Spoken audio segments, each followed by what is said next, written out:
انت آخر مرة حسيت فيها براحة كانت امتى؟ صلى على النبي.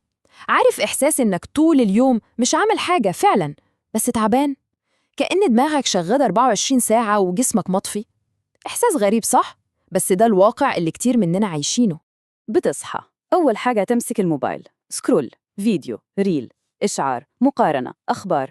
كمية دوشة ملهاش آخر بتدخل دماغك. النتيجة استهلاك لطاقتك الذهنية كلها ولسه يومك ما بدأش أصلاً. والمشكلة إنك فاكر إنك كسول، بس الحقيقة أنت مستنزف. وفي فرق كبير جداً. الكسلان مش عايل يعمل حاجة، مرتاح في مكانه. لكن أنت عايز ونفسك تنجح بس مش قادر. المكنة جابت آخرها، وده الأخطر. تفتح فيديوهات تطوير ذات، تتحمس، تقول من بكرة هتغير حياتي، وبعد ساعة ترجع لنفس الدوامة. لأن الحماس شعور مؤقت بطبيعته، عامل زي مسكن ضعيف لمرض محتاج علاج حقيقي.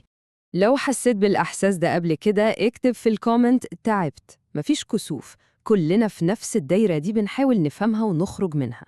طيب إيه اللي بيوصلنا للمرحلة دي؟ في مفهوم نفسي خطير جدا اسمه سمية المعلومات. الاستهلاك الزايد للشاشات والمعلومات مش مجرد تسلية، ده بيسمم قدرة عقلك على التركيز، بيخلي حتى اللحظات اللي المفروض ترتاح فيها عبء وتعب نفسي رهيب.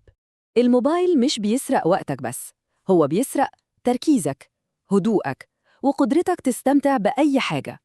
فقدان التركيز ده بيبوظ علاقتك بنفسك وباللي حواليك، لدرجة إن حتى الراحة بقت متعبة. بس استنى، المشكلة مش في الموبايل بس، في حاجة تانية اسمها إرهاق اتخاذ القرارات. المشكلة إن دماغك عمرها ما بتهدى. مقارنة، ضغط، خوف من بكرة، تفكير مستمر، هروب، خزان الإرادة بيفضى، كأنك في سباق وإنت واقف مكانك.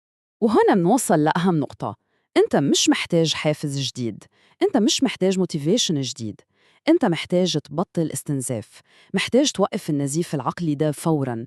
الموتور السخن محتاج يبرد، مش محتاج بنزين زيادة. طب إيه الحل العملي؟